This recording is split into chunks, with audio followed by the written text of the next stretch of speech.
to talk about Manchester United and, of course, the transfer news of Manchester United, the disappointments in regards to finances at Manchester United. And it seems like Manchester United are somewhat running out of money. And it's not just about, oh, we're not being held to ransom. We're not going to be, paying over the odds for players. We're going to be, the thing is a player like De Ligt, for example, a player like De Ligt, is worth the money that Bayern Munich are asking. He's worth 42 million pounds, which is about 50 million euros. And we're not willing to pay that amount. For me, that is a bit crazy that we're not willing to pay that amount. We're not paying that amount, which is sad, unfortunately. And it just goes to show you that we are starting to run out of money. And the fact that we are not selling players, it also adds to the disappointment, because these players seem to be the only players in European football that do not want to leave and have no ambition to leave. Do you blame them? No, I don't blame them so much, because at the end of the day, they're getting paid a certain amount of money and they want that certain amount of money. They have a certain lifestyle that they want to maintain and they want to keep that lifestyle. Unfortunately, we cannot get rid of these players. We cannot swerve from these players. We cannot go beyond, obviously, getting rid of them. And by getting rid of them means that we have more funds to spend. If we got rid of, for example, a Lindelof for 8 million, got rid of Wan-Bissaka for 20 million, it would be a lot better, wouldn't it? But because of United are limited on funds and we're not selling players, this is becoming a bit of an issue with the club. At the moment, we cannot get deals over the line. If we did sell Lindelof, if we did sell Maguire, if we did sell Wan-Bissaka, if we did sell Casemiro, we would have the funds to buy Ugarte just to give him the cash. Obviously, PSG want 59 million, which is way extortionate, but we would be able to do a deal with PSG. But it seems like we don't have the money to do it, unfortunately. Good afternoon, Desmond. How you doing, my friend? I hope you're well. I will keep going, my friend. Thank you very much. And basically, Manchester United do not have the cash unless they sell. And at the moment, in regards to the De Ligt deal, that's on hold because we are not sold any defenders. Maguire, Lindelof, Wan-Bissaka are still at the club. Unfortunately, we have a lot of Deadwood still at the club. You see Eriksen still training, going off to the tour. Eriksen shouldn't be at the club. His legs are gone. Casemiro is still there at the tour, of course, as well. And many will follow suit. Unfortunately, McTominay, these players are still at the club, and these players still need to leave the club before we are able to sign players. It seems like a broken record every single season that we have the same problem time and time again in regards to players staying and not going. Of course, they lack ambition, in my opinion. Of course they do. But at the same time, you have to say, why should they take a pay cut? Who they sign a contract, they should be able to honour their contract and stay on their contract. They do not need to leave the contract. But that shows you the mentality of some of the players in our squad, that the mentality of some of the players in our squad is not up there to the elite level. We need players who want to play to win. We need players who want to play every week. But we don't seem to have that at the moment. We seem to have players who are happy to sit on that big wage and not leave the club despite interest from other clubs. And also other clubs do not want to pay the money for these players, of course. They don't want to pay the 300,000 a week, for example, for a Maguire or a Rashford or a Casemiro or a Lindelof, for example.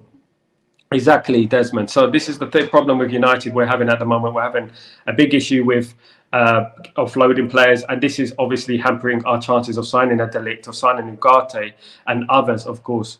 We do need to move on. We do need new players in through the door. We need those players through the door quickly.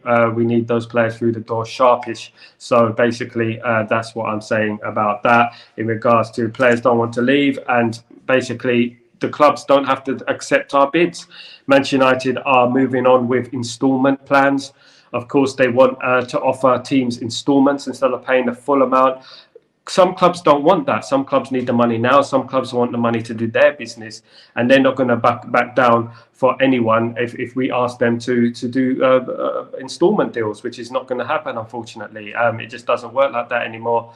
United cannot push them over and say that we want to do installment deals. If Bayern Munich say we're not doing installment deals, then we have to move on and try and get that money to recruit, to buy these players. Unfortunately, installment deals are not going to work at this time, unfortunately, because Bayern want the money and they're not going to accept any amount of money for a De Ligt unless we pay the money that they're asking for, which is £42 million, 50 million euros.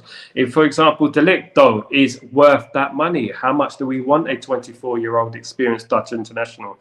That seems about the right amount of money. It's not like they're extortionate us. They're giving us a ridiculous price. This is a good price for a player of highly experience, play for Juventus, play for Bayern Munich. It's a right price for him, in my opinion. And at the end of the day, if we're not going to pay that, if we're going to offer installments, if Bayern don't accept it, we can't do nothing about that. Our hands are tied in regards to that deal. And the same goes with Ugarte. Ugarte, of course, at PSG won 59 million euros. Even if we offered 35, we don't have that money at the moment until we sell these players. This money needs to come from somewhere, and it's not just about, oh yeah, we're not being held to ransom, we're not being, we're not taking the ridiculous offer. Manchester United have no money, and this is the problem that we said about the Glazers, about the full sale, the debt, and the money that we have. We don't have enough. Yes, we're very capable in doing deals, we're very capable in negotiating deals, we're very capable of doing flexible deals, loans, and installment plans. But if we don't have the money to do a deal that i.e. a PSG or a Bayern Munich want to do, then we can't do nothing about that because we don't have the money. If they want a full sale, if they want the money straight up, even if they want half the money at the moment, we don't have the money.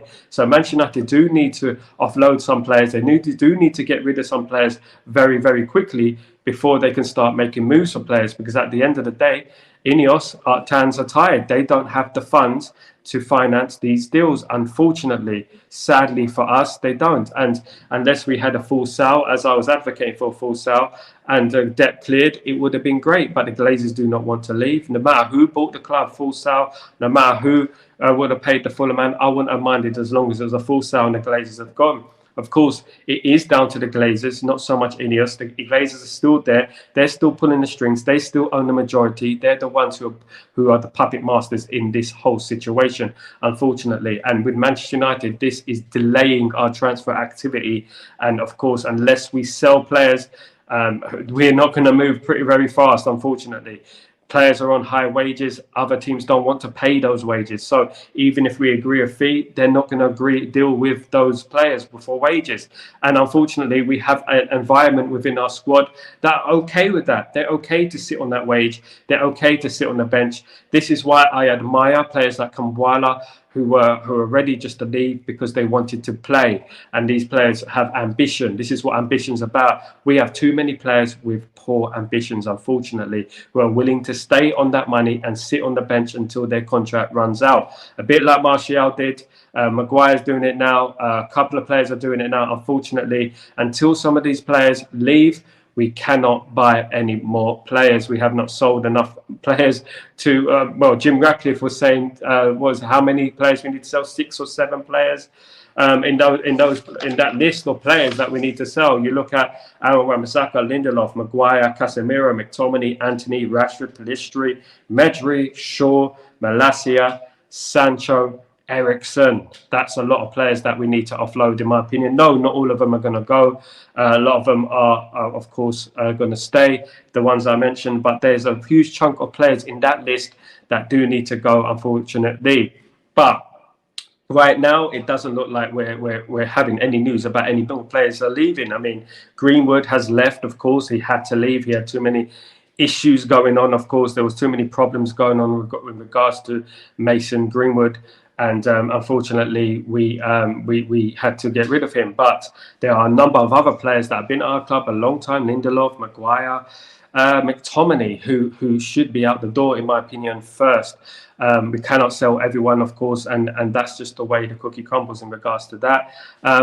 Desmond, Eriksen, Casemiro, those old legs need to move on. I agree, mate. We got too many players who are there for the paycheck, unfortunately. I'm not saying it in a sinister way.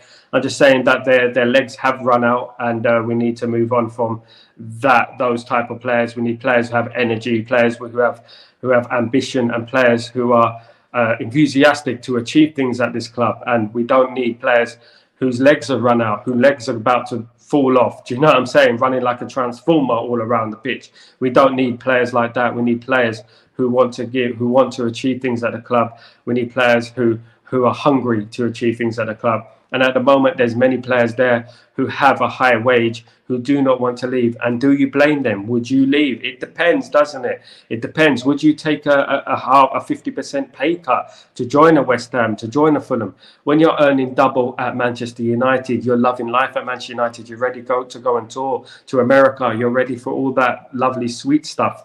But at the end of the day, it's the ambition that counts, and it's the trophies at the end of their careers. They probably won't win trophies at Fulham, I know. They probably won't win trophies elsewhere. But at the end of the day, it's about playing football. For example, Maguire lost his place at the England squad because he wasn't playing football. He needs to be playing football, and these players need to have the ambition to play football. That's what we want from these players. That's what we need from these players. Now, guys, thank you for joining me. Please don't forget to subscribe. Please don't forget to smash a like on the video. Welcome to Chatterbox, Stretford Post. I'll be having a lot of major developments in regards to this channel, and you guys are coming with me, whether you like it or not. You're coming with me along on the ride. We're going to have a lot of interviews, a lot of new material, a lot of collaborations with you guys as well. We're going to have in video calls, we're going to have in phone-ins, the lot. So if you guys would like to join the stream, if you would like to have a video call, if you'd like to talk to me, you're more than welcome to talk to me. Now, of course, Manchester United have been interested in a whole number of players. There's been a load of players that have been showing interest. Of course, Manchester United have been showing interest. It's been a whole conveyor belt of players that we are interested in. But at the moment, as I've been stressing, we need to get rid of some of those players. Some of those players do need to leave. They have to go. They have to be sayonara, whatever you want to say, how you want to say it, arrivederci, you know, ciao, whatever you want to say. We need to get rid of these players. These players need to leave. And I mean, these players on high astronomical wages. Unfortunately, some of our players don't have the mentality to leave, to go to a Fulham or go to a Crystal Palace or go to a Tottenham, for example. They don't have the ambition. They don't want to leave. And they feel like, I'm comfortable here. I've got my big house in Cheshire. I'm happy sitting here, earning my big, huge, humongous wage. And I'm happy with that. Sadly, that is the case at Manchester United, and that has been the case with a number of our players for many years, sadly. And we have to move on from this type of mentality. We need an elite mentality. You cannot blame so much the players, because obviously the Glazers have inputted this kind of mentality within the club. This has resonated throughout the club, and many of these players, it's going to take time for them to go, to be swept out of the club. For example, we had Phil Jones for many, many years. Every time the transfer window came, he would have an injury and we couldn't sell him. He would forge an injury. I knew he wasn't injured. He wasn't injured. I don't want to say if it's sinister, but every time the transfer window come, he would go missing. He would be injured. And this is the problem that we're having at the moment with these players. We need players who are ambitious, who are ready to put the shirt on, who are ready to fight 38 games to 60 games a season in every competition. At the moment, these players are not on that elite level. So a lot of these players do need to leave, but they're not leaving because of their wages, and the wages are astronomical. And these clubs cannot afford to pay $300,000 a week like we have. The Glazers are absolutely mad. Of course, they've given these type of wages to these type of players. It's absolutely crazy to be times in their wages by 1,000%. I mean, even Anthony Dill, he was getting 40 grand a week. We ended up paying him, what, 200,000 a week? Why? You either want to sign for Man United or you don't. You can play for Man United under the same wage. That's a lot of money. Even if you play for Man United for 60 grand a week, that's enough. That's what Xerxes done. And I'm glad that this type of ridiculous wage giving has changed somewhat. For example, Xerxes now is getting 50, 60,000, which is a good, refreshing change to what it was before, wasn't it? So at the end of the day, it's going to take time for these players to fizzle out and us to bring in a new change to Manchester United. Not like the tunnel at Old Trafford. What do you think of the tunnel at Old Trafford? Did you see it? I've got mixed reservations about it. I do think we need a lot of pictures up there. We need some nice, lovely memorabilia, something a bit more traditional, because at the end of the day, Old Trafford is still Old Trafford. Old Trafford still needs upgrading, and that's the issue with it at the moment. You can't just change the tunnel. I know they want to make it more intimidating for the opposition, but it looks okay. It's very modern, in my opinion. I thought the old one is more intimidating, but that's just me. Let me know what you think about that anyway. But in regards to Manchester United and selling players, nothing of selling has come into the news lately. Wan-Bissaka's gone quiet, Maguire's gone quiet, Lindelof's gone quiet, Casemiro's gone quiet. You know, these players, McTominay, you're hearing various rumours that Fulham are interested in McTominay. McTominay, of course, has punched above his weight for a long time. In my opinion, he's punched way above his weight, and I just feel like it's time to move on in regards to him. He's been at United nearly 7 years. He has punched above his weight. He was given his debut by Jose Mourinho, and because he gave 100%, wore the shirt on his sleeve, heart on his sleeve, he stayed for a long time. And to be honest with you, he does a shift. He gives a shift. He always gives a shift. That's true. But at the end of the day, if it comes to long-term thinking, if we want to challenge for the league in the long term, we have to have more than a Scott McTominay. We have to have someone who's got more about them than Scott McTominay. We need better players, and we need a better squad, of course, at Manchester United. Now, Manchester United can agree deals with Fofana. They can agree deals with Ugarte. They can agree deals with De Ligt. At the end of the day, if we have not agreed deals with their clubs, we cannot carry on. We cannot proceed with it. So at the end of the day, we have to agree the deal with these clubs before we move on. Now, as I said earlier, Manchester United are in for a number of players. João Hato is one, Yusuf Fofana, Ugarte, Zubimendi, João Neves, Nasir Moziani of Bayern Munich. Eric Ten Hag spoke about Nasir Moziani, and he said that he could bring the best out of Anthony if he signs for Manchester United. What do you make of that quote? In regards to Nasir Moziani, I like the player, but his injury record is a bit concerning for me. We've been there with those type of players who have big injuries and they can't come back from that. So whether he helps Anthony or not, he makes Anthony alive. He makes Anthony click. To be honest with you, Anthony should click by himself. He shouldn't need another player to click. I think this INEOS bubble will burst soon. Can't bring in the players without selling. So we are stuck with the players that can't be moved on. Night running, and that's very true. And this is the problem we are having at the moment. The bubble will burst. There's only so much we can do in the transfer market. We don't have the funds. If we're not selling players, we're not getting money in. We cannot use INEOS money. Of course, with FFP involved, it's going to be very difficult to do deals that we want to do. Jim Ratcliffe said he wants to sell 7 players, but I am very interested to see how he's going to do that. These players on astronomical wages, and they will not be moved on. They will not move.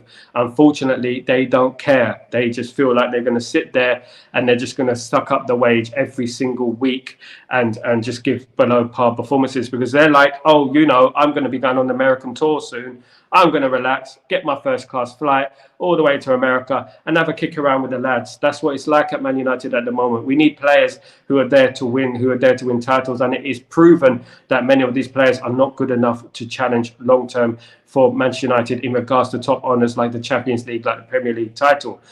This is the issue that we're having at the moment. This is the problems that we're incurring at the moment, that these players lack ambition, and we need more ambition at the club.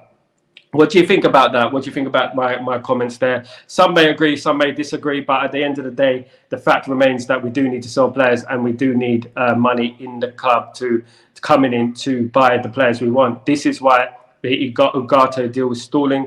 Whether PSG want 59 million or they want 35 million, we cannot afford it. We're going to have to do a loan deal. Maybe we should be smart. Maybe we should use Sancho as leverage for that deal. Maybe we can swap Sancho for an Ugarte. Maybe if we've done a deal like that, that would be very, very smart. But will we do that? That's another question, because obviously Sancho is an asset as well. And he did not come for the youth, so obviously the money would not go straight towards the transfer fee. So that will be complicated, of course.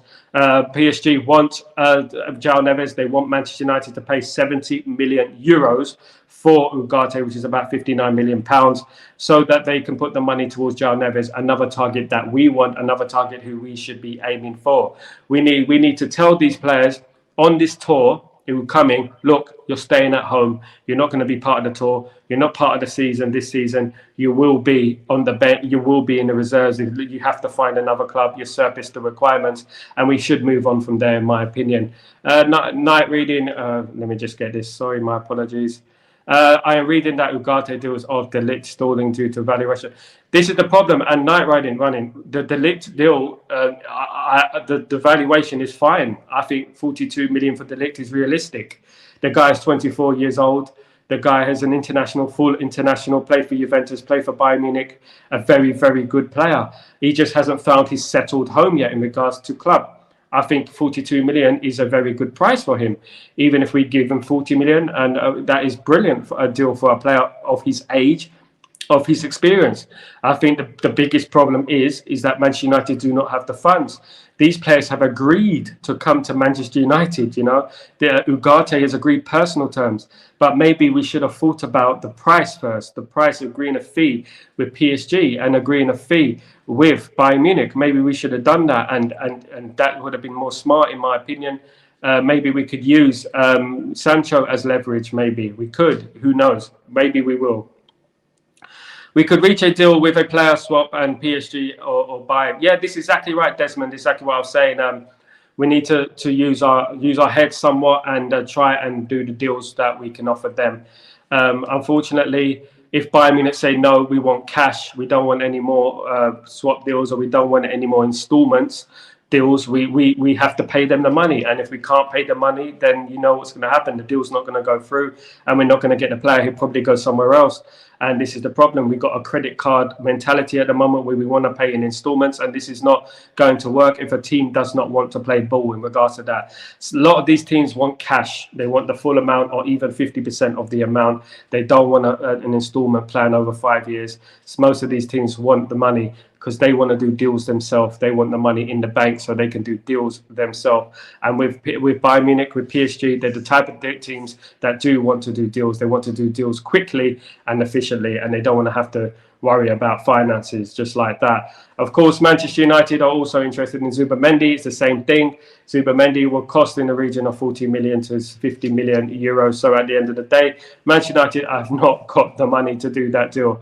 Now, I said that we should sell Aaron Wan-Bissaka. I respect what Aaron Wan-Bissaka has done. I said we should sell Lindelof, Maguire, McTominay, Pellistri, Medjbury, Malacia, and Sancho could be out the door. I believe should be out the door now.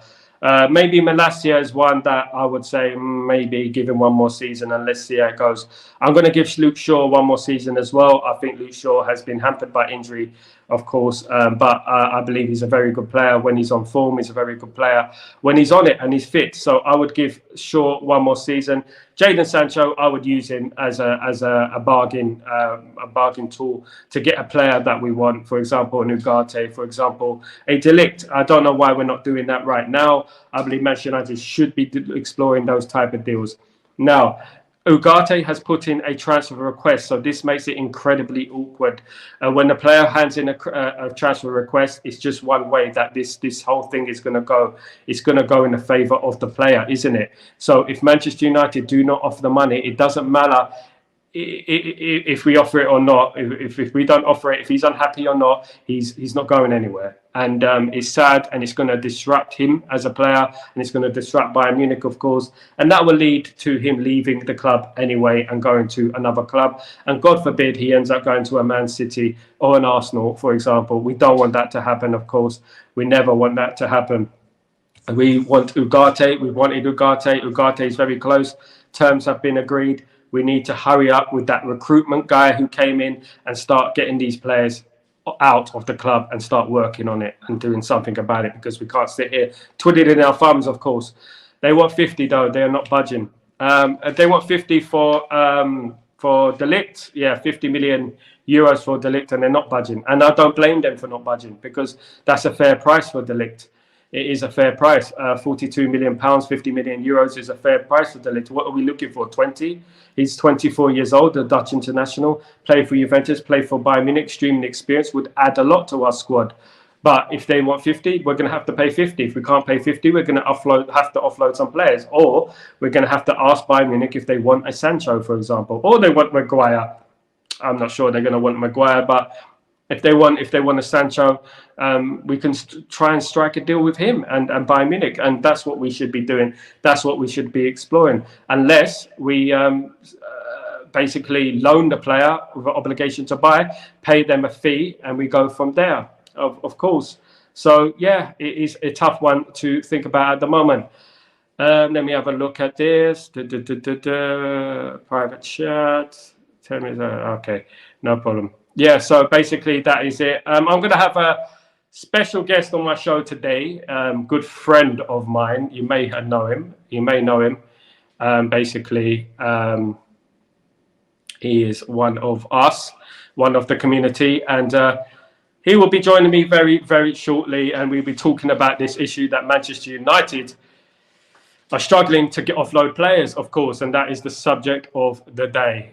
So yeah, it is a very strange situation that we're in. That players have agreed terms, but unfortunately, if you haven't got the P's, you can't have the player. That's the way it is. If you haven't got the Skrilla, you can't get the paper to sign. So at the end of the day, we have to have the money there available, and we have to get rid of players. Of course, everyone's going to have their players that they want to sell. Everyone's going to have their different ideas of what we should do. You tell me, what do you think we should do? What do you think we should do in regards to selling players? Now, I had my list here. I had Aaron Wan-Bissaka, A. Lindelof, A. Maguire, Casemiro, McTominay, Anthony, Rashford, Pillistri, Medjbury, Shaw, Malacia, Sancho, Eriksen. Who of those players would you be selling right now? Who would you say, look, guy, bring him in the office, surface the requirements, we don't need you anymore, blah, blah, blah, and that's it. What would you be doing in regards to that? Can we pay him a small fee? I don't think we can, because we need money at the end of the day. And the only thing we can do is get him off the wage bill. If the teams don't want to play ball with us, if they don't want to sell these players, if they don't want to have these players, if they don't want these players, we cannot do anything about it, and we have to pay them cash, which we don't have, unfortunately. Maybe we should do a trust fund for Manchester United and start going around asking for money so we could buy De Ligt, so we could buy Ugarte. Wouldn't that be amazing? At the end of the day, we did predict this kind of thing when it came to INEOS. We had predicted this with the 27% buy of the club. Of course, we did predict all this would come, and basically it's happening. It's coming into fruition at the moment. These type of situations that we predicted that we'd be in. We wanted a full sale. We wanted the Glazers out. We wanted the debt cleared. That's what we wanted, and it would have helped us immensely with FFP, and would have helped us in the long run. Of course, it would have done. It would have been brilliant if we could have done that. But we have to make do with what we got. We got INEOS, the 27% INEOS. We got them, and we have to hope that they carry on doing good work. At the moment, they have done good work, but as you can see, it has slowed down. So at the end of the day, it's not going to move until we sell. It doesn't matter how many words you say. It doesn't matter how many fine margins you have. If you haven't got the cash, it doesn't matter. You need to have the cash. And that has been Manchester United's biggest issue over the years. We haven't had the cash. We've had the Glazers. We've been mismanaged. Now we've got a structure that is good, that is not, who know what they're doing. Now we haven't got the cash, and this is the issue. We need to get on with it. Eriksen, Casemiro, Victor Lindelof. Yes, Victoria. I thought, who's Victoria? Beckham and Victoria are still at the club. Now, Victor Lindelof. Eriksen, Casemiro, and Victor Lindelof. How much would we receive for Eriksen, Casemiro, and Lindelof? Now, let's think about this. Eriksen, his legs have completely gone, in my opinion. They're absolutely dumb gone. They're absolutely mad at the moment in regards to his legs. His legs have gone.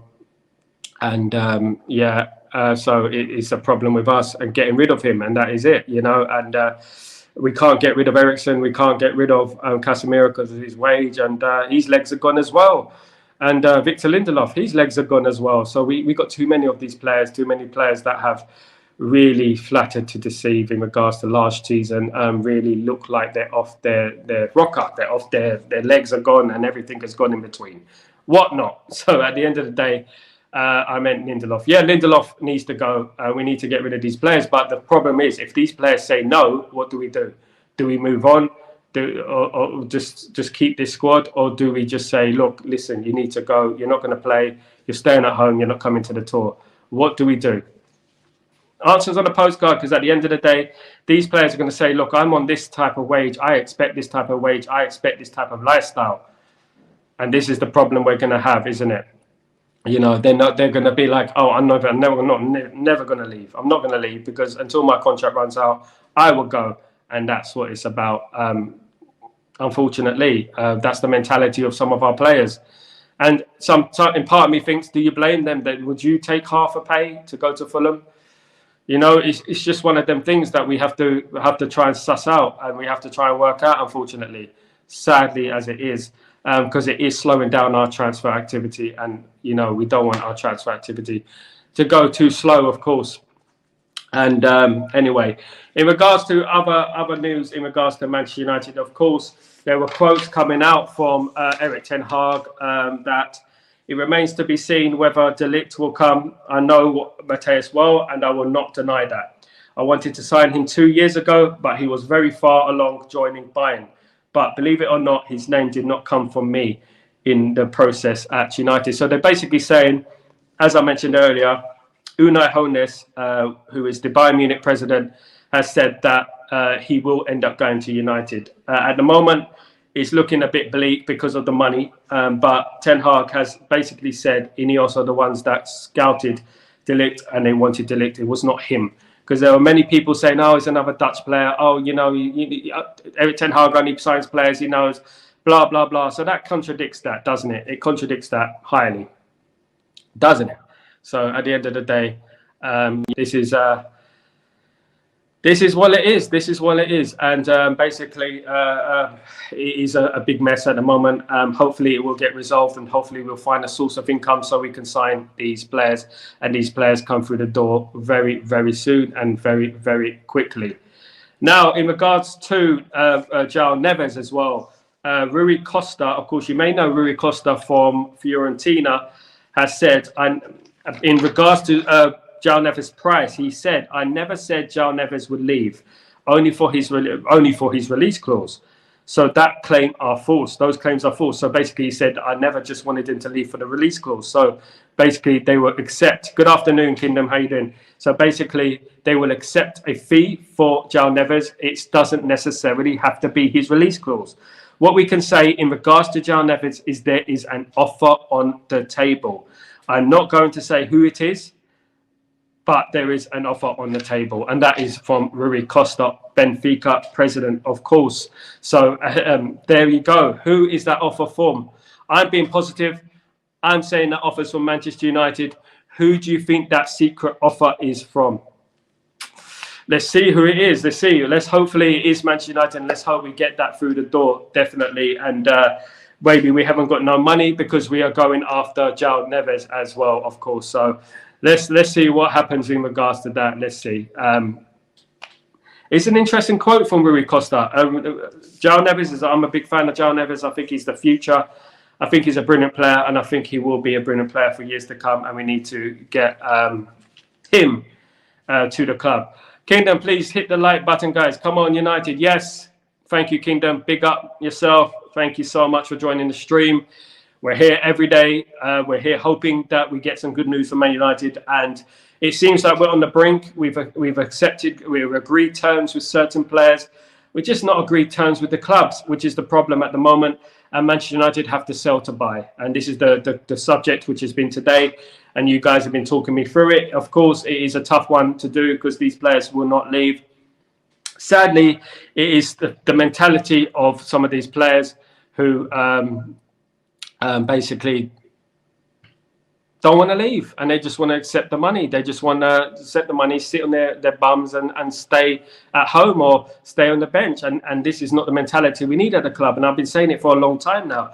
Our mentality is flawed. If we want to win the Premier League, if we want to challenge for the Champions League, even a Europa League, for crying out loud, we need to have a better mentality about ourselves. We need to have a better ambition about ourselves, and that is every single player. If we have players who are happy and content to stay on there and just not do nothing and twiddle their thumbs, what can we do about that? We can't do anything about that, can we, guys? It's sad, but it's just the way the cookie crumbles at the end of the day. Guys, I hope you're well. Please don't forget to subscribe. Please don't forget to smash a like, and we will move on in regards to this channel. And the community is growing. I can see it by the day. We are growing every single day. Every day that goes by, we're growing in numbers, and I'm really proud of you people and you guys for joining me on this quest. And we are growing as the day goes on. Don't forget to smash a like. Don't forget to subscribe. Of course, Manchester United are having problems, the same problems we've always had, which is selling players. Yo, Alex, what's going on, my friend? I hope you're well. Hope you're blessed. We're having the same problems as we've had over the years, which is selling players. There's one thing bringing in players. There's another thing selling players, getting rid of the dead wood. Now, in my opinion, I would have sold a lot of players there. I would have got rid of a lot of players, but it's just I'm not running the club.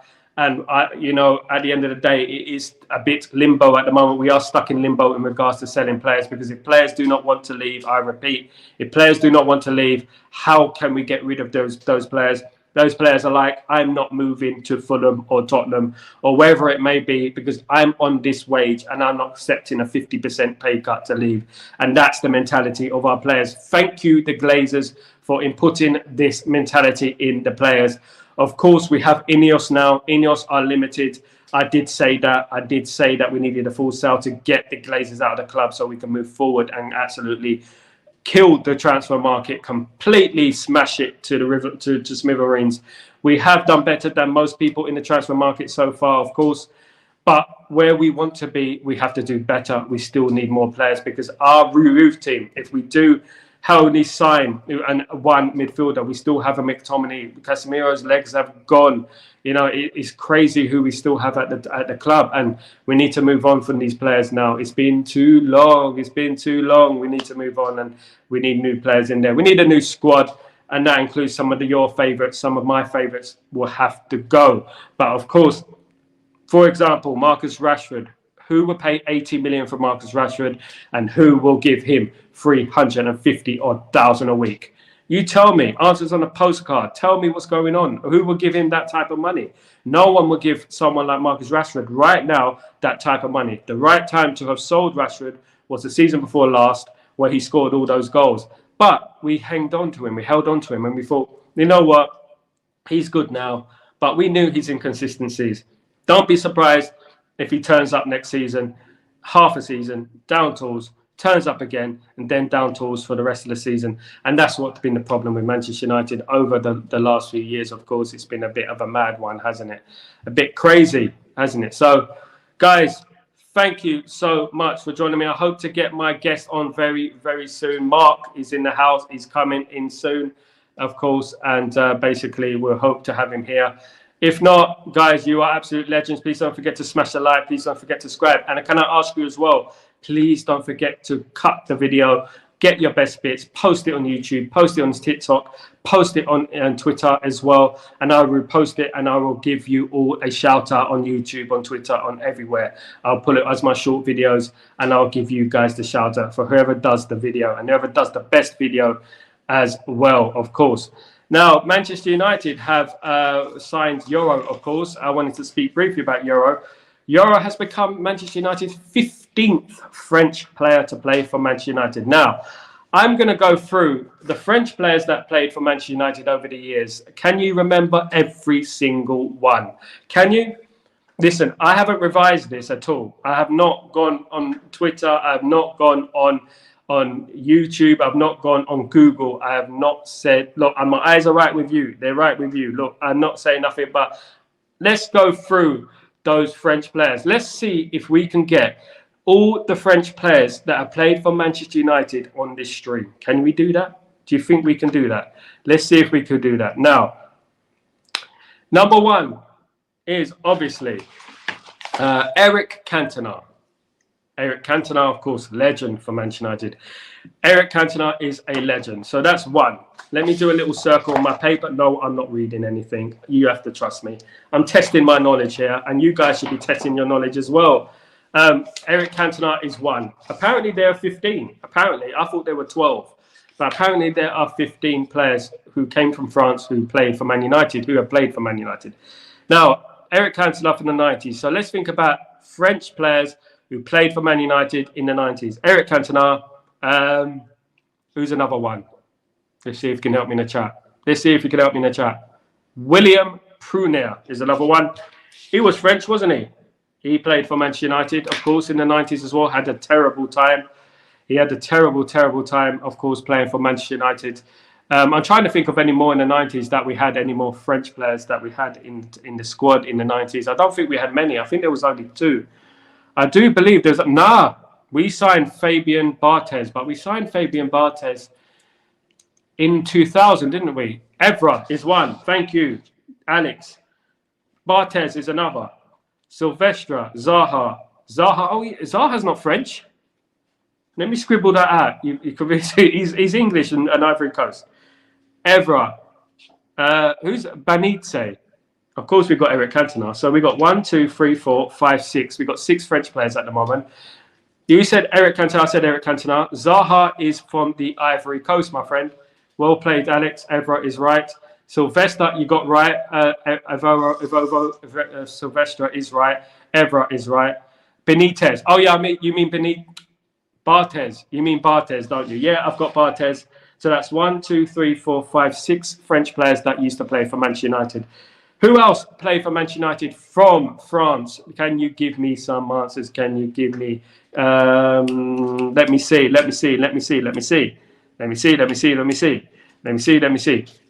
I've got one. Camboila's French. He played for Man United, didn't he? He's French. Camboila is French. He played for Manchester United. Any more? That's 1, 2, 3, 4, 5, 6, 7. We've got players who are French who played for Manchester United. Who else you got? Come on, you guys have got to help me. You guys have got to help me. I'm trying to think of more. French players who have played for Manchester United. Come on. Not only played for Man United, but have signed for Man United. That's a clue. There's a clue there. Could have played a friendly, one friendly. Come on. Euro's French, and he plays for Man United. 1, 2, 3, 4, 5, 6, 7, 8. 8 so far who have played for Manchester United.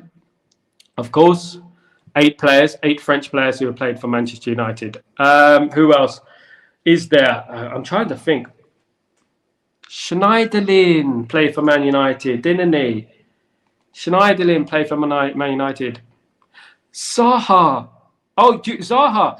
Evovo, do you mean Saha or Zaha? I'm going to let you off. I'm going to give you Zaha. So you got Zaha. Well played, son.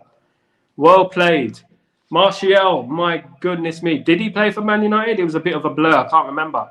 Did he really play for Man United? I can't remember. David Bellion. Oh, my goodness me. Oh, my God.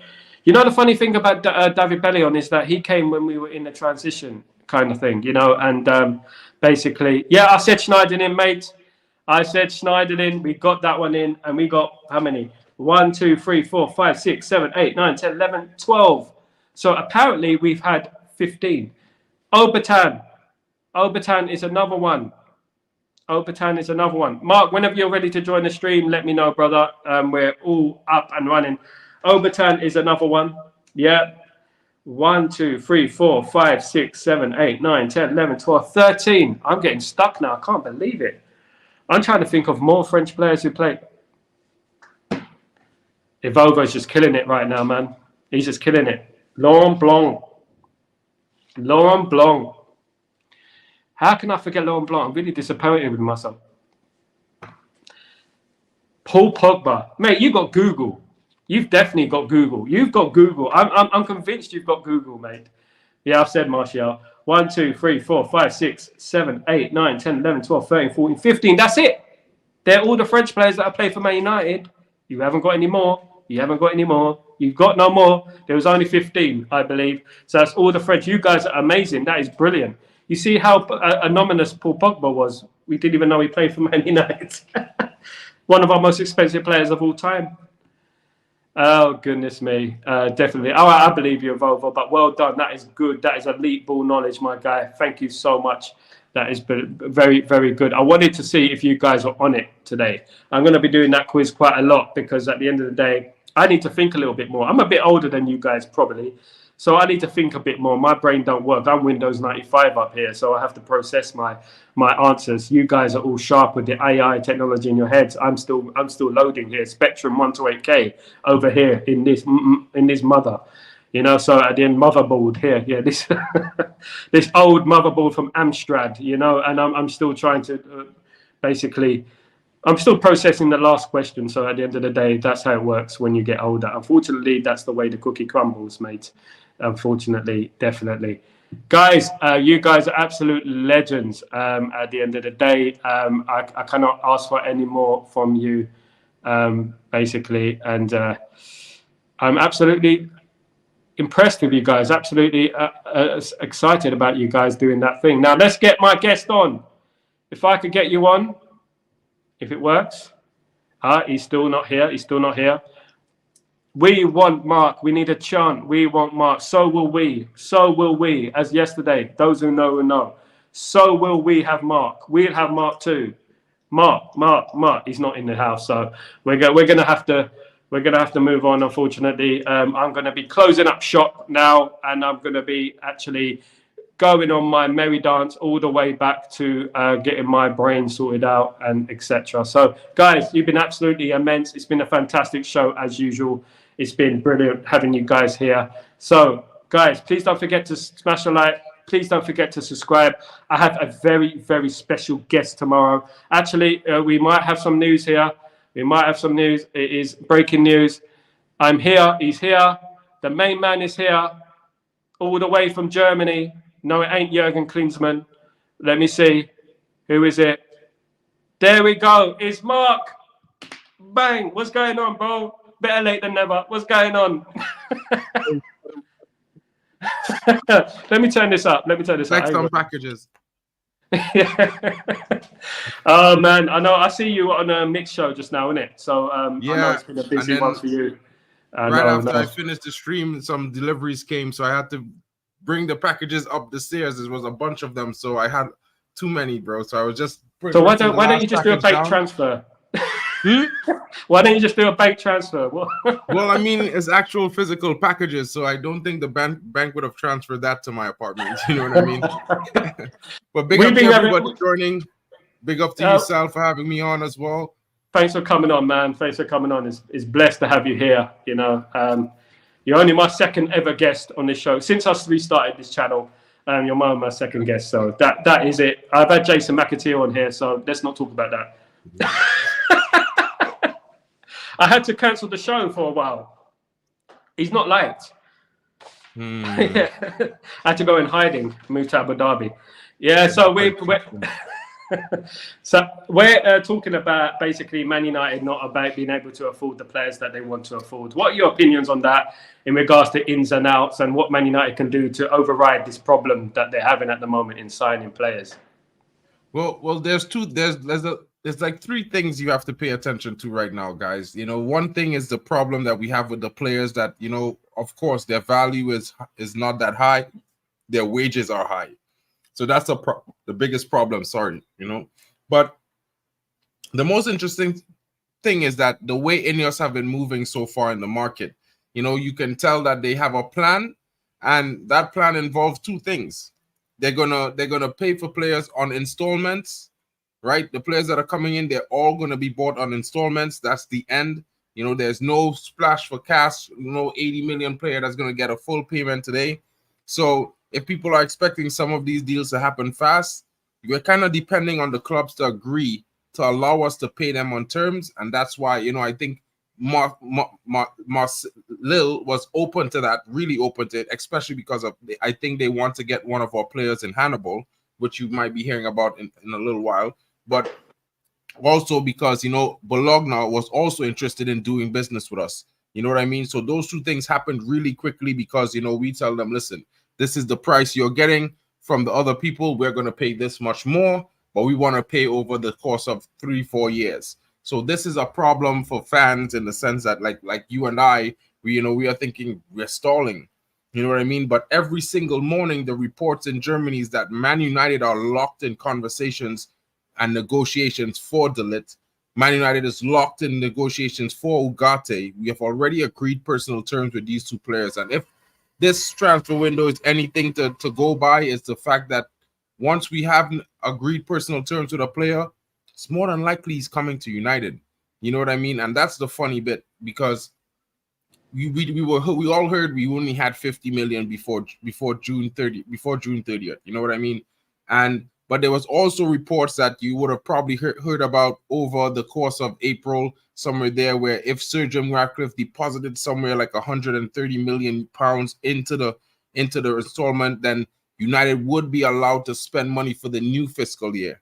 And that year ended on June 30th. So now there's more money in the bank, right? But United doesn't want to splash the cash. So, like, I think it's pretty smart on their end that they're not announcing, listen, we got 150 million or we got 200 million in the bank. You know what I mean? But we want to do as much deals as possible. And if you look at it right now, normally United would not have completed any business at this point. If we got a player 2 seasons ago at this time, we would have been lucky.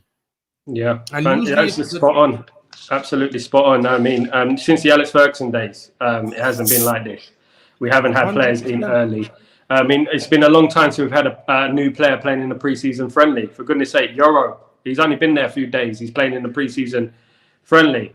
The only problem we have is obviously it is rumoured that Bayern Munich will not want any installments on De Ligt. So that could be a problem, obviously, going forward in regards to De Ligt. We might have to say sayonara to that one in regards to him coming to Man United. But players out, do you think there is any imminent players going who's going to be leaving that can help us in regards to signing some players, getting some players through the door? For now, I think the hottest ticket is Scott McTominay. There are some reports that Fulham is about to launch a second bid. You know, they had a bid rejected for £17 million. You know, that was way too low. I think they're going to come back in with something in the region of maybe 25 plus add-ons, maybe rising to 35 with the add-ons. I think that might be a deal United would do just for the sake of it. As you know, like we already got Mason Greenwood out for 29 million. That's money that came in. The 500,000 that we got for Donny van der Beek, it doesn't seem that huge, but it's going to represent something in player wages. It's going to, you know, work out there. And there's also the opportunity that we could possibly see Jadon Sancho going to PSG for somewhere in the region of 30-40 million euros. That's something interesting that might be happening because right now the player is said to be excited about a move as well. There's also some other reports coming out talking about the fact that Jadon Sancho has also have interest coming in from Juventus as well. And Juventus had made him their priority signing. So it might be something that if they move Chiesa on, because there's some reports he might go to Napoli, you know what I mean? Then he might be the guy to replace Osimhen or Kvaratskhelia, and then you see Jadon Sancho move on maybe to PSG or to Juventus. It's interesting. It is, and perhaps we can use Sancho as leverage, or we can use Sancho as a kind of swap deal, using to advantage in regards to Ugarte. Do you think that would be possible to get a Sancho for an Ugarte kind of thing? I know that swap deals are notoriously hard to do. It's not straightforward. Obviously, agents have to get involved and the fees have to be agreed. Player has to agree as well, of course, going there. We can also use Sancho as a tool to get Ugarte, of course, over the line. In regards to that. Mark's gone at the moment. But yeah, he spoke a lot of facts there in regards to Manchester United. In regards to players, I stress that it is the players mainly that we're going to have to get over, because the players are on astronomical wages. Like, for example, a Scott McTominay, if he had interest from Fulham, he's going to say, why should I half my wages to go to Fulham? I want to stay at Man United. I want to sit on the bench, wait till my contract expires. And I think this is a bad mentality for the players. I know it's money, but I just feel like they lack ambition. And we've had this at our club for far too long, this kind of lack of ambition, sitting there waiting for your contracts to run out. Do you think there's too much of a lack of a winning type of mentality at our club? I mean, Kumbuala left. I was unhappy about Kumbuala leaving. But you have to applaud the guy. He left because he wants first-team football. He could have got more at Man United, probably. But he wanted first-team football, and you have to show respect to that. In regards to other players, they're just like, okay, I'll take the wage. I'll go on holiday to America with the lads, have a little kick around, you know, and then I'll come back. They're not the type of players we need. What do you think about that? Exactly. I totally agree with you. And I mean, I was doing a stream with Mick earlier, and one of the guys in the comments, he came in and he said, Jarvis came in the comments and he said, you know, we should do exactly what Chelsea did. We should leave them home and go with a younger squad, regardless of the results. And I totally agree with that, because for one, I covered the Euros with the guys, you know, Football Power, Papi and those guys, and Shachiv. We were covering the Euros all summer. And every time Denmark played, happened to be one of the guys covering the stream, and I was always mad And people wanted to know why I was so mad. And I'm just so mad because Eriksen is having an amazing game every game. He's everywhere on the field. He's super energetic, very physical. The man is even picking up a yellow card for a tackle. When have you seen that for Manchester United? And I know a lot of people might be saying, you know, I shouldn't be getting so mad over a player, but I haven't seen it for Manchester United. It's the same reason why I'm like, if Jadon Sancho goes to PSG, I'm not mad. Sure, I like the player, but I've not seen the output from Dortmund. I've seen it at Dortmund because I live in Germany, but I have never seen it at United. And it's weird. We paid 75 million for you, bro, and we pay you 330K a week, and you can't run blood, sweat, tears for us. Nah, bro, I don't like those things. So players like him, players like Maguire, these guys, even though Maguire had a really good season last season, I felt honestly, if the club told you, bro, you know, take the deal to West Ham, go to West Ham, 30 million, let the club live. We could pay you that 6 million over 2 years. You should be able to accept that because you would have never gotten the contract you got from any other club that you got from United. We did you a favor in life. You know what I mean? And this is the type of mentality. This is the type of mentality I'm talking about. We got this generation. I don't want to talk too much about, obviously, the generation, but it is a problem within the generation. Is we've got this blame culture going on. No one wants to take responsibility. No one wants to take criticism. And at the end of the day, you're absolutely right about Eriksen. Every time I see him playing for Denmark, I'm like, is that the same player? Running the midfield, controlling the midfield, 1 touch, 2 touch, going on, scoring goals. You know, he's a leader. And I just feel like teams are not taking us seriously. Players are not taking us seriously. It seems that way. Like, oh, it's Man United. Oh, I don't need to do anything. We're not going to win the league anyway. So we might as well just, you know, play 50, 60%, get my 350,000 a week, and that's it. Because the reason I wanted Sancho at United for so long, I was screaming his name for a year. Sancho, Sancho, Sancho. People can go back and watch the streams. It's like, he's a different player. Completely different player. Even last season at Dortmund. And Dortmund, why did he play well for Dortmund? Because he has something to prove. That was it. He just wanted to rub our faces in it. Look, this is me. I'm Sancho. But for Man United, look, for me, he looks a bit hefty. He looks a bit chunky. And he still looks a bit chunky. That guy should have been on the training field, bro. I'm not going to be too mad at the guys. None of them, to be fair, the first 2 games of preseason. But you see, when we face Arsenal on Sunday, everyone needs to be at least 5 pounds lighter. They should be on their extreme training. They should be getting it in. Because I want to see that physicality that's representing what we're going to give to Man City 4 weeks from then. Because that's 4 weeks from that day. You know what I mean? So it's one of those things. You have to we look at it like that. And in my honest opinion, I feel like Man United, with the new structure we have, are now making a shift to getting players with the right mentality. You know, people hate on Bruno, but Bruno comes in and he gives his all. He doesn't have to do that. He could come in and say, bro, Gaff, I need a sub, my ankle. Kevin De Bruyne does that week in, week out. Phil Foden does it. Phil Foden walks up to Pep. I don't want to take no penalties. And everyone is like, Phil Foden, let Phil Foden start for England. You know what I mean? De Bruyne is so amazing. These guys are avoiding taking penalties for their team so they don't look bad. That's mad. Exactly. It's madness at the end of the day when you think about it. If people want Bruno at the club. I mean, we can vent our frustrations. We get angry sometimes, and we vent our frustrations when there is a game and we lose a game, and we say, "Oh, it's Bruno, oh, you know." But when you just sit back and you relax and you think about it, you say, "Well, he's been there every single game. He's always available. You know, he's never let us down. He's probably been our best signing post Sir Alex Ferguson at the end of the day." 100%. At the end of the day, he comes from a family background. His family are in England. Not many people know that his family work in a hospital. Comes from a good family, and he's dedicated to Manchester United. He loves Manchester United, and he wants us to do well. You can see in the frustration in his face on the pitch that he wants us to do well. I mean, that pass for Manu in the FA Cup final. Who's doing that pass? You know, who's doing that pass? Some guys might say Mason Mount. Mount needs to go on the pitch first at the end of the day. Bro. And this is the whole thing with niggles. You know, they have this little niggle and then they're going to miss 6 months of the season. And that's what the problem with Jose Mourinho. He said that, didn't he? He said that any player who has a little niggle, that's it. He's injured. He's out for the whole season. We need players who are there week in, week out, regardless. I mean, I was brought up anyway in the 90s, and I've seen players limping on that field. I've seen Schmeichel running back to his goal after trying to go out for a corner, limping to get back into the goal. You know, it's just something has changed now. They're just like they're too rich too soon. A lot of these players, I think, and it's great money's in the game. It's great that they're rich. It's great that they're having a good life. That's great, and things are changing for them. But at the end of the day, where is the hunger? You know, where's the hunger to improve? Exactly. And at the end of the day, do you see Sancho breaking a sweat for Man United?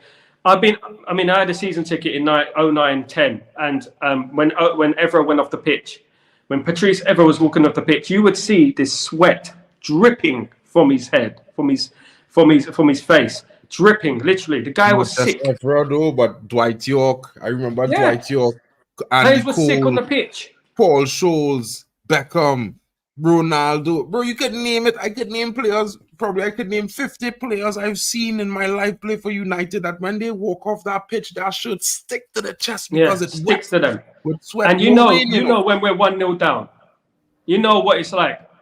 Attack. It's like wave after wave of crashing upon that defense. You know, like look, football has changed a little bit. Maybe the biggest thing is the attitude to win, the want to win that has changed, because a lot of the, you know, in a lot of sports, this participation trophy thing, for me, it don't set the right example. Sports is about winning and losing. It's either you win or you lose. The end. If you can't accept that, don't play sports. And that's the other thing I agree with Piers Morgan about. He said that, didn't he? He said that we're raising a generation of, oh, you tried. It's all about taking part. That counts. But no, it's not. It's about winning. And that's the same with England. It's not about coming second. Who cares? No one cares. When we lost in the Champions League final to the best team probably of all time, Barcelona, right? We were devastated. We weren't praising the manager. We were upset. We didn't care. We came second. Who cares? Second in Europe. I don't care. We want to win it. And that's the mentality. Yeah, exactly. Like England don't have that mentality. They had, we done well. They knight him probably for doing that. And this is the problem that this generation are having. You have to win. Winning is what it's all about. What's the point of taking part if you're not winning? And that's what I said about Arsenal. So what? You came second. So what? You played great tiki-taka football. Great, fantastic, good for you. Where's your trophy, mate? You know, and that's what it's about for me. Trophies.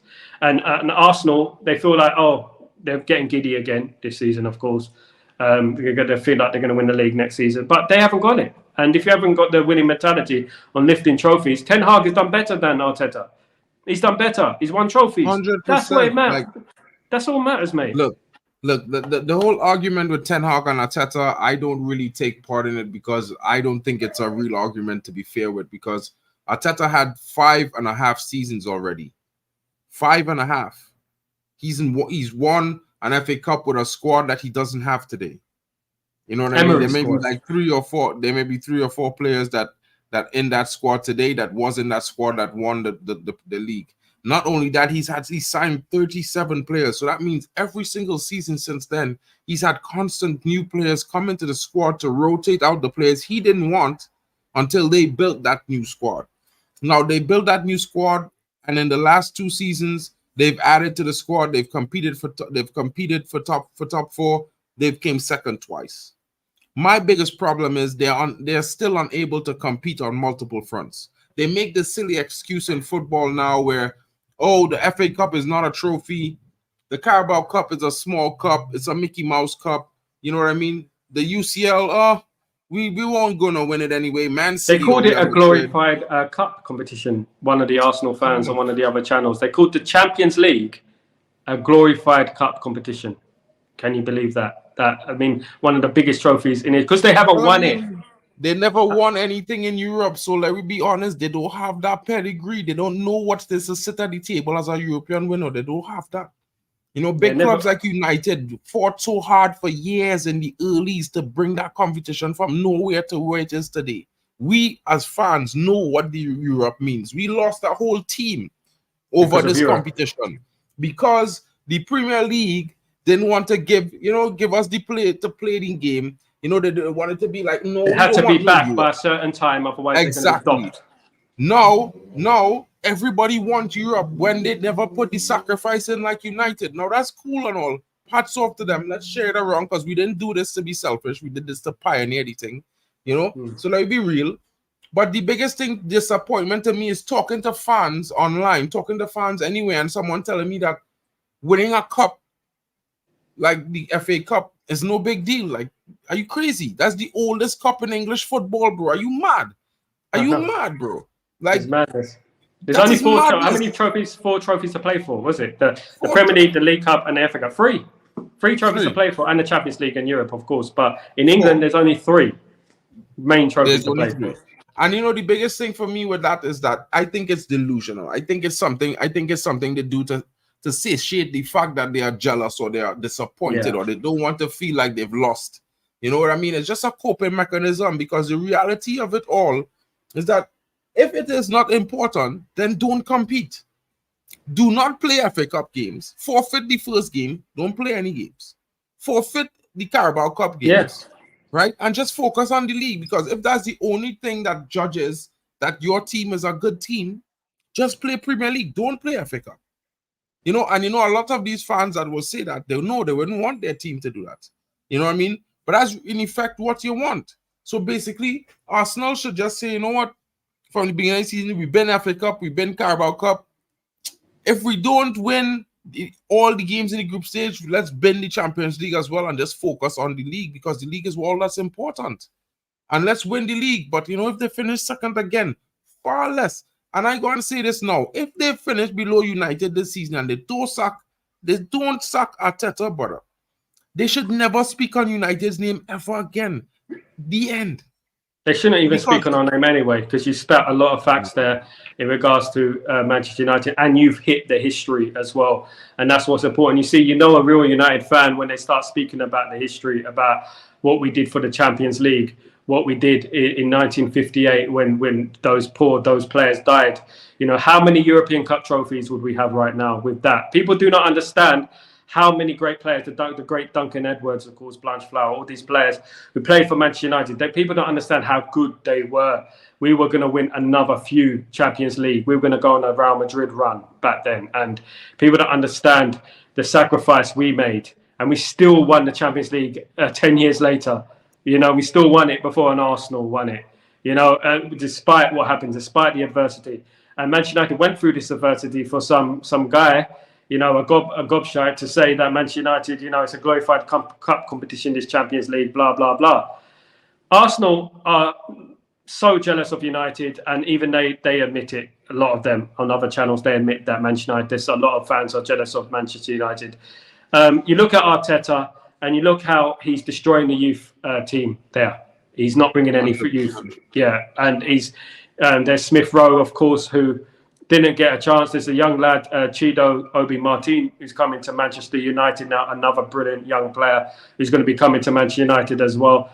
They're drifting out all their youth players, and for me, he's getting too much praise. He's buying players, but you know, Ten Hag can turn around and say, "Well, last season I had Kambuala. Last season I had Mainu. Last season I had Garnacho. Mainu and Garnacho are now the future of English football and the future of Argentinian football right now.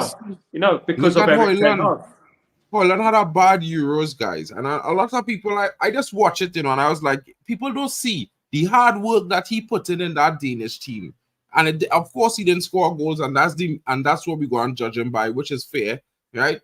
But I just waiting for this man to play this season, because people feel that Joshua Zirkzee is going to be the banger. He will bang, trust me. I watch Joshua Zirkzee back some games. You know, every day I sit down and watch a football game, whether it's a football on TV or not. So if I don't watch a rerun, I watch a rerun of a La Liga or Italian league. So now we have new players. I in for this. I watching these players that we sit looking for back in games to see what they're looking at and what we go and get.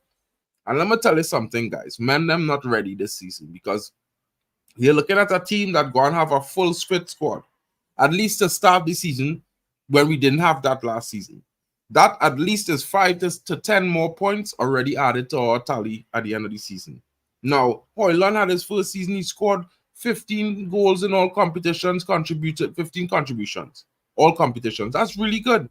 Joshua Zirkzee, the same thing last season. Watch them two fellas double the tallies this season. One might score more goals, one might have more assists. But watch it happen this season. People think that Erik ten Hag is a poor coach. Yeah, I could hear it. But you see, a lot of people don't look at the facts. When I take Klopp, for example. I, as a man, don't like Liverpool, but will watch Liverpool games because you want to see the enemy. Klopp is a man, stick to a system for 2 seasons straight. losing games, just to make sure each player learn exactly what they had to do. He didn't change anything. You know what happened? He get 3 players that came into this team that actually caused everything to change. Salah, he get this fella from Brazil. What's his name again? Who's to become a pastor now? Oh, The Fred. striker. No, But who for? The striker Sorry? from Brazil. The striker from Brazil that they had. What's his name? No, the Firmino. striker. Firmino. He's a Firmino, pastor that's now it. in Sorry. Brazil. He's a youth pastor. He's a pastor in now. Brazil. Yeah, well, he's still playing football, but he's a youth pastor as well. He's like just Fred. recently converted. So Firmino, and they get Mane. And Mane fit exactly what he needed in the midfield, which I think it was I forget the fella that they had playing in midfield, but he couldn't handle it. They bring in Salah on the wing, and they bring in Firmino, and all of a sudden the high intensity football click. Right? It worked.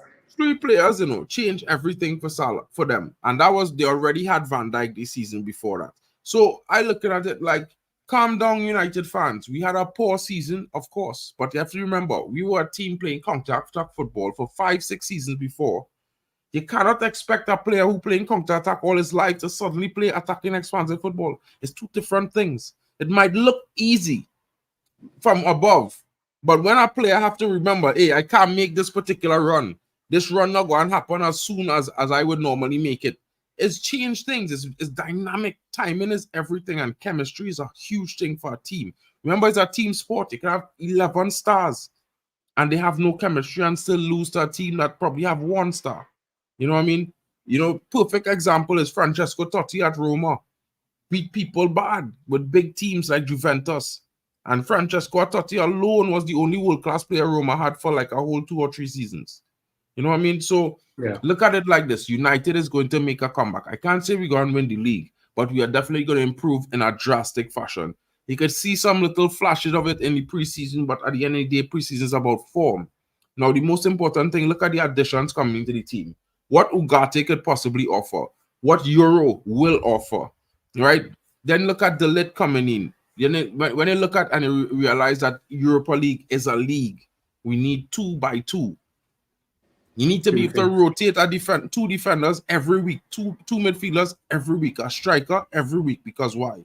2 games a week from now until January 30th and possibly 3 in January. Because if we don't win the first 8 games in the Europa League or qualify as one of the top 8 teams, we have 2 more games to play. And on January, and what happens in January? FA Cup 4th round is begin. We have FA Cup games to be played. So, guys, you have to look at it from the perspective of squad. It's no longer just team, just this star player, this one, that one. Of course, it's all well and good to have these favorite players and the players who are going to be amazing. Like, let's say we get Ugarte and a Joao Neves, but Joao Neves can't play 50 games. He has to play at least 25, 30. That's the reality of it. So, yeah, Evo, I think we will probably get top 4. It's probably nailed on for us right now with the situation. I think Liverpool is going to have an up and down season. Some of the players getting older. Some of this new coach is going to do something slightly different.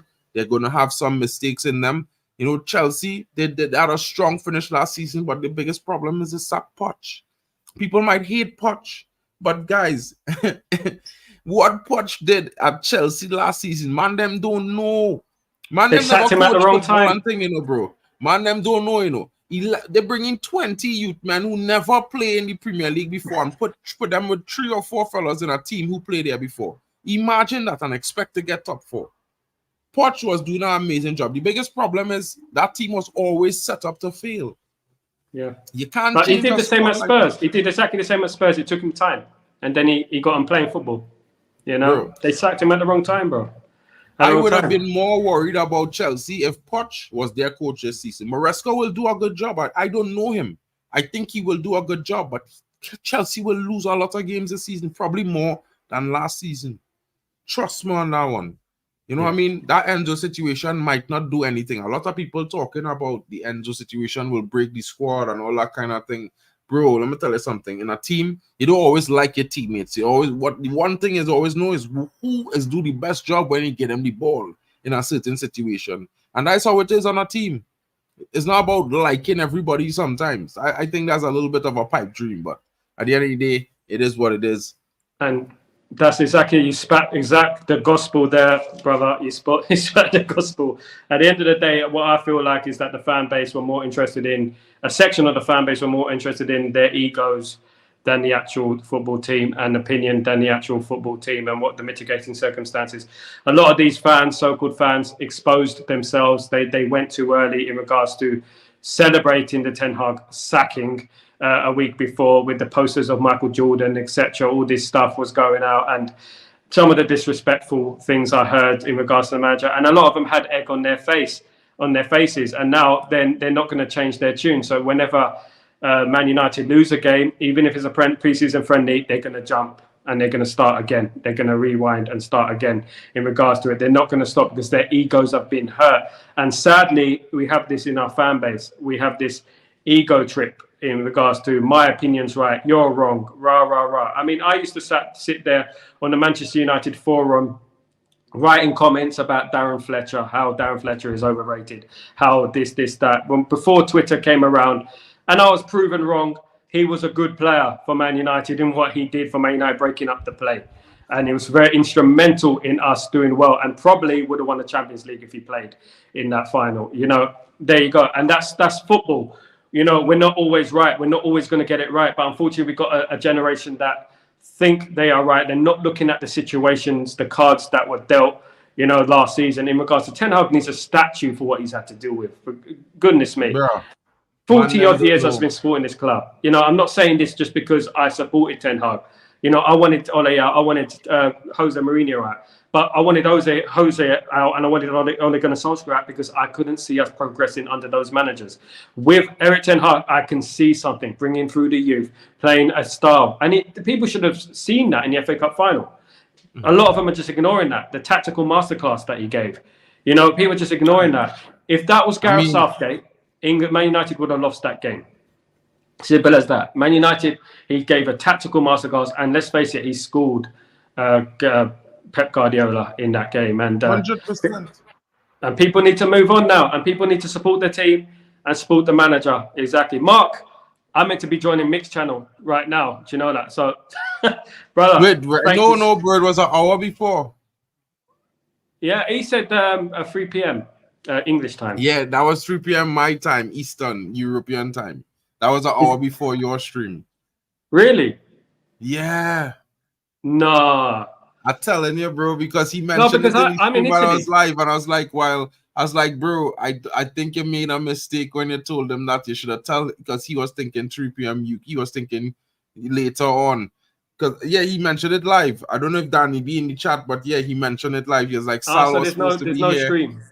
Nah, he just finished the stream. Unless he had another stream. It was supposed to be right before your stream, the hour. Because I'm in Italy, right? We're an hour ahead of the UK. He texted me. He said UK time, 2 p.m. Right. No, 3 p.m. UK time. Right. So that would be 4 p.m. Italian time. Right. So I thought it was now. He make a mistake when he sent you UK 3 p.m. It was really Central European time, 3 p.m., which would have been UK 2 p.m. Because classic, mate. Classic. You know what happened? He forget that you and I in the same Europe now. Even though you're in Italy, I in Germany, it's the same time. So that's the problem there. Sorry about that. But you know, yeah, I mean, I think there's too much, you know, we could talk about these things for hours and hours, bro. Like, you watch so much football, I watch so much football. I mean, you know, we grew up in the old school. You know what I mean? Like in the old school, it had no social media, but regardless of it not having social media, it still had the news. It still had, you know, broadcasted news. So people think that even though it don't have social media, it didn't have the same kind of riots and revolt and thing it would have. I just think now we live in a world with a concept that, you know, everything should be perfect and pristine. And that's not the reality, as you can see. You know, it's have paper on the streets when they walk in. Sometimes, you know, you might see some trash on the ground in the city. So it's one of those things where I look at it from the perspective, like, you know, you could lump all the issues that we've seen with players over the last couple of years and put them in a basket and say, you know what, in some of those situations, as fans, you know, we should just step aside and let the law deal with these situations, because the laws of the land is what should be governing everything. Sometimes I think social media opinion is a little bit extra, you know what I mean, in some situations, because you don't want to cancel nobody, right? And, you know, of course, you want everybody to have a certain level of respect for everyone's opinions, culture, views, and decisions that they make in life, whatever that is. And at the end of the day, the only way the world could progress into a better situation is everyone show that respect to each other, and everybody try to have an understanding that, you know, I might have a view, you might have a view, but at the end of the day, it's not the only right view. You know what I mean? And sometimes the world, you know, it need people to step back and until the full story comes out on things, then make a determination. Because sometimes how some things are portrayed, it would seem kind of dastardly in a situation. Because, you know, I was looking at a stream this morning and a guy was talking about some players, right? And I was like, the way you talked about this player, like, you know, when they was mentioning that Maserati would be coming into, you know, and he would probably unlock Anthony, right? And the guy was like, why would we want someone to come in and unlock Anthony? Are we building the team around Anthony suddenly? And I was like, hold up, wait. A few weeks ago, you was talking about Marcus Rashford and Luke Shaw being important partnership on the team, and that Luke Shaw would unlock Marcus Rashford. So I'm like, you're not keeping the same energy, buddy. You know, so I unsubscribe from his stream. Now, you know what I mean? I watch a lot of football things, so in the late night, sometimes I can't sleep, I'll watch someone stream, but I won't be watching his anymore because those kind of things for me are like disingenuous. And, you know, when you have a large following, you know, you should try to be a little bit more impartial to situations because, you know, you might just create a rhetoric and create a kind of ideology going with your views that might not be the truth. As all exactly, and this is the whole situation. Maybe they haven't watched United in the 90s with Gary Neville and David Beckham, how important it is to have that relationship on the wings, to have that the overlapping runs, for example. They're not, I mean, sometimes I question their ball knowledge in regards to football. You know, it is imperative, it's important that you have the relationship on the wings because you make the run, I make the run, the overlapping runs. That's what Man United have. That's in our DNA, overlapping runs. Evra will be bombing forward, Dennis Owen will be bombing forward, Gary Neville will be bombing forward. And that's what it was with the overlapping runs. And Mark, you're spitting absolute facts, absolutely. And at the end of the day, these people, it's not about Manchester United. I do question their love for Manchester United. Some of them do have huge platforms. That's why I have respect for certain people who have huge platforms who've been backing the manager. Certain man, obviously, you've been on his shows, KG, back the manager all the way. 100%. Even no matter what, back the manager, even if he was laughed at on his streams, and he was backing them. And now look, we had the last laugh at the end of the day. And I know it's not about that because we're all on the same ship to the same destination, which is we want United to do well and we want United to win trophies. You know, we've seen 100%. It. We're lucky we've seen it. We've seen Champions Leagues. But some people feel like it's more about them and going viral than actually, you know, spitting the facts and looking at things, you know, critically and analyzing it properly. Because we're even in the mainstream media, it is, if you watch like other mainstream channels, that you see the slander against Ten Hag to this day, the absolute ridiculous, contradictory messages that are going out against Manchester United, you know, and I won't say their name, but it starts with E, you know, so basically, yeah, there's a bunch of them I've approached, and I said, listen, yeah, you've got to start speaking facts. You're slandering our club, everything about you. I mean, Craig Burley, for example. I was at the 1994. I mean, I was at the 1994 FA Cup final, mate, and the end of the day, never.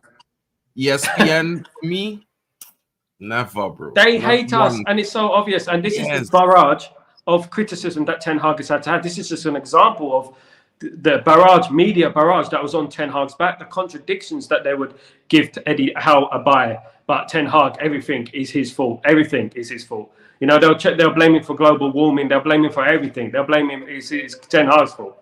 Ten Hag's fault. You know, and I was so glad we won the FA Cup. I was so happy we won the FA Cup. 100. And I hope next season he makes them swallow their words. I mean, I've had people on my show, right? I've had people on my show who are respected, and I've spoken to them on the show. Some of them have big platforms, you know, and then I look at them and then they start mouthing off and talking behind your back and doing this ridiculous stuff. And I approached one of them in the DMs and I said, look, you know, I did not write this. There was this letter sent to INEOS a few months ago in regards to keep Ten Hag. They retweeted my tweet and started laughing about it, right? I didn't compose the letter. I just retweeted it. You know, so they quote tweeted me. No, I copied and pasted it. I copied and pasted it and I put it on my tweet, and they quote tweeted it on all their platforms and trying to laugh at me, calling me pathetic, all of them, and they all have big platforms, right? So I just stood back and said, okay, this guy I've had on my channel, this guy I know, right? So I DM'd this guy and I said, look, if there's an issue, say my name. You know, if you've got an issue with me, talk to me. Don't just come and try to, oh, it's not about you, bro. It's not about you. It's not about you. No, it's not about. And this is the whole thing. It's this clownery. It's kind of thing that's going on within the fan base. And social media is a great thing. It's a fantastic thing. But it's given a lot of waste men a voice, unfortunately. And I've been saying that for a long time, since I used to sell CDs in Stratford, East London on the street with my brother. I used to be there selling CDs before social media was around. And unfortunately, social media is giving lazy big mouths an opportunity. And that's what it is. It's lazy opportunity, lazy opinions about the club. I mean, I remember when I was young, and I know I'm taking it down memory lane. I shouldn't do that too much, but obviously I have a lot of great memories in regards to Man United. It's not our fault. You know what I mean? At the end of the day. And I remember that, you know, we were always doubted. We were always going through adversity. When we lost 6-3 to Southampton, 5-0 to Newcastle, people thought that was it. You know, when we were building a team with David Bellion, etc., 2004, people thought that was it. We're never going to win a league again. That's it. Fergie's finished. He ended up building the best team in the world again. And this is the whole point. When we lost Beckham, when we lost Ronaldo, when we lost York and Cole, bro, we could go on. Listen, it has so much moments as a United fan you could talk about, because they were integral moments in the growth of United to what it is today, that most other clubs other than Real Madrid and probably a old lady like Juventus or maybe a Bayern Munich could really compare. Because when you look at it, right, and this is why I would say I don't really pay too much attention to ESPN, because they usually hire these Liverpool characters. If you do the math, almost every single one of them, if they don't play for Liverpool, they play for Newcastle, they play for Portsmouth. I mean, Shaka is a Trini, but I mean, I just banter Shaka when I see him in Trinidad right through, bro. Like, I just bump him on the shoulder and be like, bro, stop chatting shit about my club now, bro. Have some respect. It's funny you should mention Saka, because I used to go, my local club was a club called Leyton Orient, and I used to go to some games, and he used to play for Reading, and I remember he used to be in the goal, and we used to give him so much abuse, because every time he would go away, every single time that was Shaka. So sorry, man, to interrupt. I'll be honest with you and tell you this, right? You know, I don't know if Shaka will hear this and probably say this sometime, but I feel jealous that we buy Bartes and we didn't buy him when we're in that same window, you know, because I think it was at that time it was a choice between him and Bartes, because, you know, I would say this, I don't know if anybody might agree with me, but Shaka Hislop is what the pattern players like Onana and players like Ederson and Alisson, that was the prototype. Shaka Hislop. He was the prototype, a modern ball-playing goalkeeper ahead of his time. You know what I mean? So maybe he have a little bit of taste in him out. He never played for United, you know what I mean? And he had to suffer watching United play, because, you know, everybody, I would say it, most trainees is a United fan. If they're not a United fan, they're back in Real Madrid. If not Madrid, maybe Barcelona or Juventus. But usually, Man United. Trust what I'm saying. So it's one of those things. I look at it from the perspective that football is changing. It will evolve. Fans will be different. Fans will have different opinions, and the way they look at football, you know, a little bit now, I feel it's more like a kind of FIFA thing. I feel like a lot of fans think that, you know, get this big player here, get that big player there, just slap them in together and they're just going to automatically be amazing. You know what I mean? And it don't really work like that. And sometimes a team like Liverpool last season, you know, we expected them to not have to have an up and down season when they changed the midfield, and they didn't. That was lucky. When I say lucky, not in the sense that Liverpool is lucky, but they just came out on top with the fact that those players that they put together had a good chemistry on subconsciously. They had a good chemistry together. So maybe United this season might have a better chemistry. And you know what will happen if they have a better chemistry? We'll be in top 4. It always happens. Every time United have good chemistry, a good chemistry team, top 4 is not even a doubt. And I had this feeling. I haven't had this feeling for a while now in regards to the vibes that's going on in Man United. I know we can't just live on vibes, but that feeling, it reminded me of back in the day. It was just a kind of feeling that, you know, we're going to do something surprising next season. you know, and I'm going to die on this hill in regards to saying this. I think we'll come closer than people think next season, especially if we get the players in that we need to get. Obviously, our squad is still a bit light, and we still need a few players here and there. I want to ask you one quick question, obviously, about even Tony. I like even Tony. I do. I think he's a goal-scoring machine. I think he's got a great mentality about him. You saw that penalty in the European Championships. Cool as you like.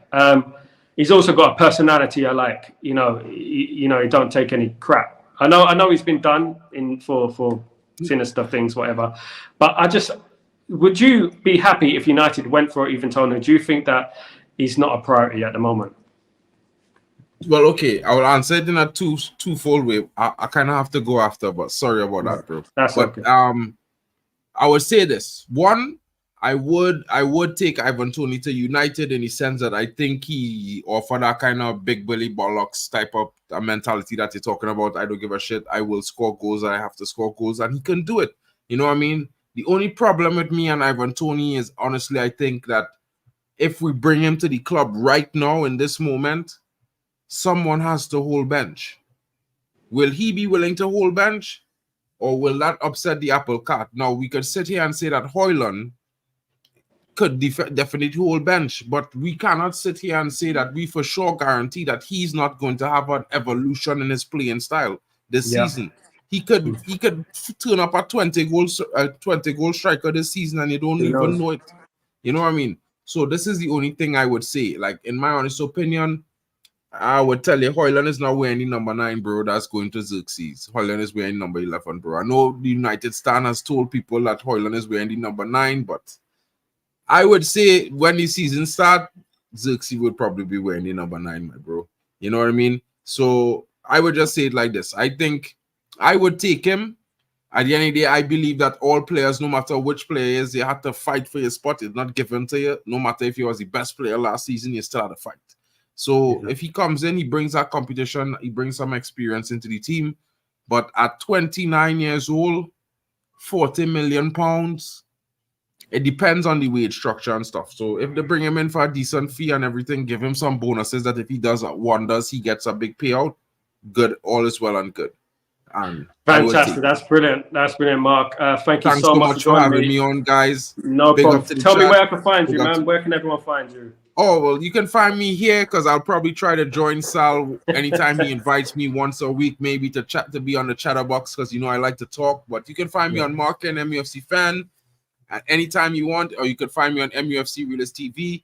I'm always hanging out with Kenny Fan TV and Botswana Papi on Football Power Hour as well. So, guys, stay tuned. Look for the content. I know Sal is going to be doing watch-alongs and all these good jazz, but I'm going to be covering the youth and the women's team. So, if no one is doing that and you're interested, I got it covered there. Big up to you guys. Thank you for having me today. It's been Thank you, Mark, for joining us. As always. Nice one, man. Cheers. That was Mark. Absolutely fantastic having Mark here and giving an insight into Manchester United, of course. Very, very knowledgeable about the club and spoke a lot of facts, of course, about the club. And basically echoes what I've been saying in regards to Manchester United. Now is the time to support the club, to support Ten Hag, and we move on. In regards to the comments, blah, blah, blah, Alex, I have faith in Højlund. We saw that run he had with zero service. That is the problem at the moment, is the service, of course. Rasmus Højlund needs service next season. We need the wingers. We need the players to create a little bit more. Xerxes, as he said, is a creative player, so that is important as well. He did quote by saying he's a great player. It's official. He wear the number 9 from the season start, confirmed by Romano. Regardless what shirt that Rasmus Højlund wears, I just hope that he scores goals, and that's all I care about. I hope he fulfills his potential because I know how good he can be, and I know that he is a fantastic prospect, one of the best in Europe. I say that right now. I believe he will score goals. I believe there's something there in Rasmus Højlund. And whether he wins the number 9, whether he wears the number 10, whether he wears the number 11, we support the guy and we hope he can do well next season. Højlund has the number 9 shirt now. Okay, yeah. So good luck to the lad. I hope he does well, and I hope he scores a lot of goals next season. I wanted to hear the opinion about Even Tony as well. Obviously, there's a lot of discontent in regards to Even Tony and whether he should sign for Man United, whether he shouldn't sign for Man United. Of course, I like the player, but it's good to hear a different view to mine, and in regards to that. Now, guys, thank you so much for joining me. I've been on stream now for an hour and a half. You guys are absolute legends. Some of you have been here for the full hour and a half. Fantastic to have Mark on the show. I will have a very, very special guest on tomorrow, a Manchester legend, of course. So keep it locked. Don't forget to subscribe. Don't forget to smash a like, guys. You guys are absolute legends. You're the elites. Guys, I shall see you in the morning. Break of dawning for Breaking Dawn. All the best, guys. Peace.